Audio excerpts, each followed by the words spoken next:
హరే కృష్ణ అండి. ఇవాళ మెంతి పచ్చడి ముక్కలు మీకు రెసిపీ ఇన్స్టెంట్వి చూపిస్తానండి.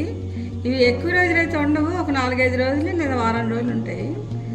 దీనికి ఏంటంటే ఇలాంటి కాయలు మొత్తం 2 తీసుకున్నానండి. కడిగేసి శుభ్రంగా తొక్క తీసేసి ఈ కాయ మోడలు.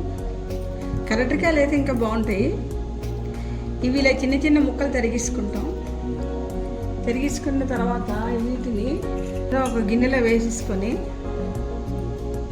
దీనికి రుచికి సరిపడా ఉప్పు వేస్తాం. ఇక చూడండి, ఉప్పు ఇవి మాత్రం వేస్తాం. అంటే పెద్ద స్పూన్ తోటి 2 చెంచాలు 2.5 చెంచాలు వేయండి. తర్వాత దీనిలో కొంచెం పసుపు వేస్తున్నాను.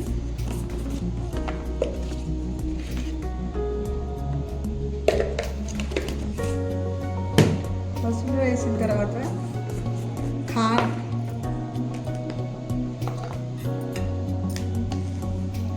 రెండు కాయలు కదండి, ఇది కూడా చూడండి 2 చెంచాలు, మరి కొంచెం ఫుల్ 2 చెంచాలు నిండగానే వేసిన తర్వాత ఈ మెంతులు ఇవి వేచానండి. ఓన్లీ మెంతులు కొంచెం ఇంగువని. ఇది అంటే ఈ 2 కాయలకి అయితే దీంతో 2 స్పూన్లు చాలండి. ఇది మెంతి పొడి చేస్తాను, మిక్సీ తిప్పుకొని వస్తాను. అలాగే దీనిలోని కొంచెం బెల్లం వేస్తామండి. బెల్లము శుభ్రం దంచేసాను, లేదా కోరుకోవచ్చు.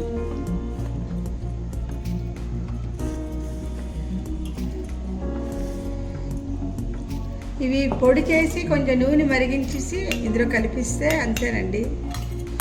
ఇక మెంతులు మిక్సీ తిప్పేసానండి. ఇగటి దీంతో 2 చెంచాలు అన్నాను కదా, ఇక చూడండి ఈ పొడి వేసాను. ఇప్పుడు ఇందులో ఈ మాత్రం నూనె కొంచెం వేసుకున్నాను, అంటే ఒక పెద్ద గరిటెడ్ అనుకోండి. ఇందులోని కొంచెం ఒక చెంచాడు ఆవాలు,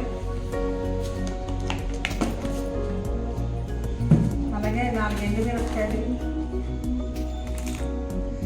తర్వాత ఇంగు ఆల్రెడీ వేసాం కదా, కొంచెం వాసనకి ఆల్రెడీ ముందే మెంతుల్లో వేసాను. అలాగే 2 మెంతి గింజలు నూనె మరిగించి ఇందులో కలుపుతున్నాను. చూడండి, నూనె మరిగించి ఇందులో కలిపిస్తున్నాను.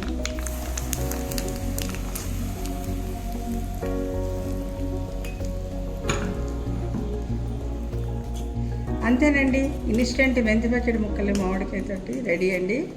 ఇవి వెంటనే తినేయచ్చండి. చూడండి, ఇలా వేయగానే ఓటు ఊరిపోతుంది. ఇవి చాలా బాగుంటాయి. అన్నంలో కలుపుకొని తినచ్చు, పెరుగన్నంలో తినచ్చు. నంచుకుండికి ఆధారం అండి, బాగుంటాయి. ఒక పిసరి కాయ కానీ పుల్లగుంటే మీకు బెల్లం ఎక్కువ పడుతుంది, లేదా కలెక్టరికాయలు వేస్తే మీకు అంత బెల్లం పట్టదండి. చాలా రుచిగా ఉంటాయి. మీరు కూడా ట్రై చేస్తారనుకుంటున్నానండి. ఇక చూడండి, ఓటు ఎలా ఊరిపోతున్నారో. మరొక 2-3 నిమిషాల్లో మీకు ఇలా ఓటు వచ్చేస్తుంది, అన్నంలో కలుపుకొని తినచ్చు.